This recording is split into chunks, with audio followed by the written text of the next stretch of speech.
नमस्कार, आप देख रहे हैं बिहार इन शॉर्ट्स। मैं हूं आपके साथ रोहित। देखिए, इस वक्त हम मौजूद हैं बीजेपी कार्यालय में। आपको बता दें कि जो सीटेट बीटेट के अभ्यर्थी हैं जो कि लगातार अपनी मांगों को लेकर प्रदर्शन करते रहते हैं। आपको बता दें कि आज सीटेट बीटेट के अभ्यर्थी बीजेपी के प्रदेश कार्यालय में पहुंचे थे और संजय जायसवाल से, जो बीजेपी के प्रदेश अध्यक्ष हैं, उनसे मुलाकात भी कर रहे हैं।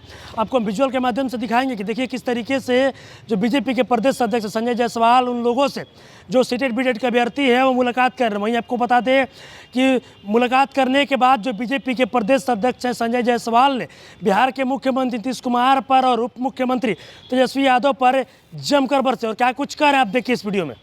और बीटीईटी दोनों के पास किए हुए हमारे अभ्यर्थी भी सामने हैं। 2020 का जो विधानसभा चुनाव है, एक तरह से कहिए तो यह पूरा का पूरा चुनाव रोजगार के मुद्दे पर था। भारतीय जनता पार्टी के प्रदेश अध्यक्ष के रूप में हम लोगों ने जो वादा किया था कि हम 10 लाख रोजगार के अवसर उपलब्ध कराएंगे, और हमारे जो विरोधी दल थे उन्होंने भी वादा किया था बिहार की जनता से कि अगर हमारी सरकार बनती है तो पहले कैबिनेट के बैठक में पहला दस्तखत 10 लाख सरकारी नौकरियों का होगा। चुनाव हुआ, जनता को एनडीए पर विश्वास था और हमें 74 सीट दिए गए, 43 सीट दिया गया। फिर हम लोगों ने एनडीए के साथ बैठे कि भाई हम लोगों को 10 लाख रोजगार के अवसर का वादा किए हैं। तो माननीय नीतीश जी को ये लगा कि भाई हम इसको बढ़ा क्यों नहीं सकते हैं। हम कहे कि देखिए, उद्योग मंत्रालय हमारे पास है, अगर आप मदद कीजिएगा तो निश्चित तौर पर हम इसको बढ़ा सकते हैं। और पूरे एनडीए में हमारी और नीतीश जी की सहमति बनी और सरकार बनने के साथ हम लोगों ने 19 लाख रोजगार के अवसरों का वादा बिहार की जनता से किया था।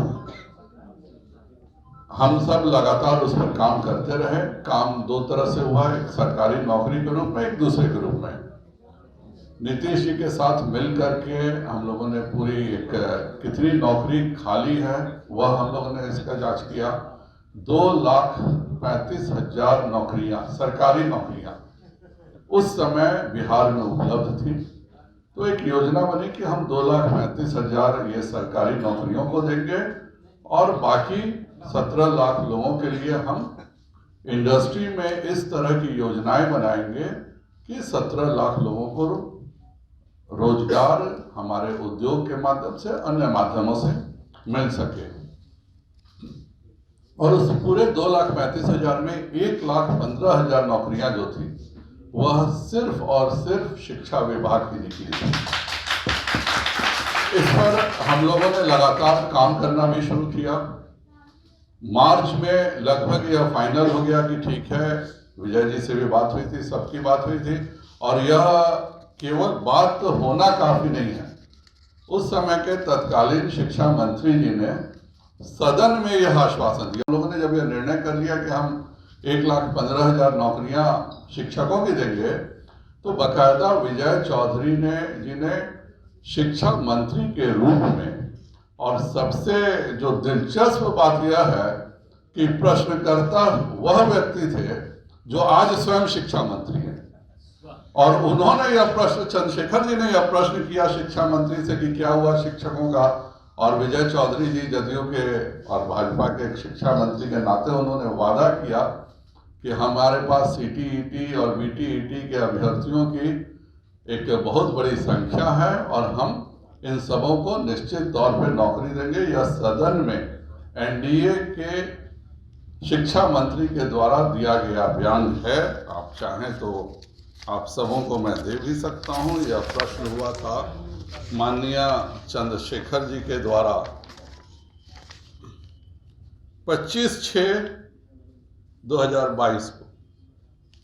उसके पहले भी 7 मार्च को भी यह प्रश्न आया था। उस समय भी विजय चौधरी जी ने यह वादा किया था। हम लोगों ने, बिल्कुल दिखा सकता हूं मैं, तो ये तो सबसे अच्छा तो यह है कि आज के वर्तमान के जो शिक्षा मंत्री हैं, यह उन्हीं के द्वारा पूछा गया प्रश्न। तो यह वर्तमान के शिक्षा मंत्री जो उस समय सामान्य विधायक थे वह प्रश्न करते हैं, और जदयू के शिक्षा मंत्री रिप्लाई करते हैं कि हमारे पास सीटीईटी और बीटीईटी के अभ्यर्थियों की पूरी संख्या और हम इसको करेंगे। और हम लोग लगातार लगे हुए थे क्योंकि हमने वादा किया था 19 लाख रोजगार का 10 से 19 किया था नीतीश जी के वादे पे, तो हमें था कि 2,34,000 हर हालत में सरकारी नौकरी हम देके निश्चिंत हो जाएं। नीतीश जी के मन में उसी समय था कि कुछ ना कुछ बेईमानी थी, तो वो रोज हमको कहते रहे कि आज करेंगे कल करेंगे। हम लोगों का लगातार दबाव भी रहता था कि सरकारी नौकरियां दी जाएं और उसी के तहत चाहे वह 10,000 पुलिस की नौकरी हो, चाहे वह 10,000 आपके राजस्व विभाग की नौकरी हो, इन सब नौकरियों को हम लोग ने दिया गया। सरकार बदलती है और आज तक 6 बार नौकरियों का मेला लगा है और उन सब मेले में उन्हीं को दिया गया है जिनको पहले से नौकरी मिल चुकी थी।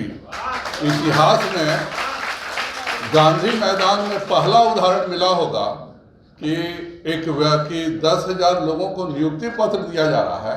नियुक्ति पत्र का मतलब होता है कि आज से आप नौकरी शुरू कर रहे हैं और आप पुलिस की बाकायदा वर्दी में आ करके नौकरी नियुक्ति पत्र लेने का ढोंग करते हैं, क्योंकि आपकी नियुक्ति तो पहले ही हो चुकी थी। फेयर लगाना आजकल नया शुरू हुआ है। हम लोग 10-10 हजार करके 40,000 नौकरियां पहले बांटे हैं, अब वो 6 चरण में उन्हीं को दोबारा दिया जा रहा है। मेरा हम लगातार इसकी बात करें कि भाई जो वादा हम सबों ने मिल के किया था, हम दोनों ने मिल के किया था, और आज जो दल तीसरा दल जो सत्ता में है वह तो वादा किया था कि पहले ही दिन 10 लाख नौकरी साइन करेंगे।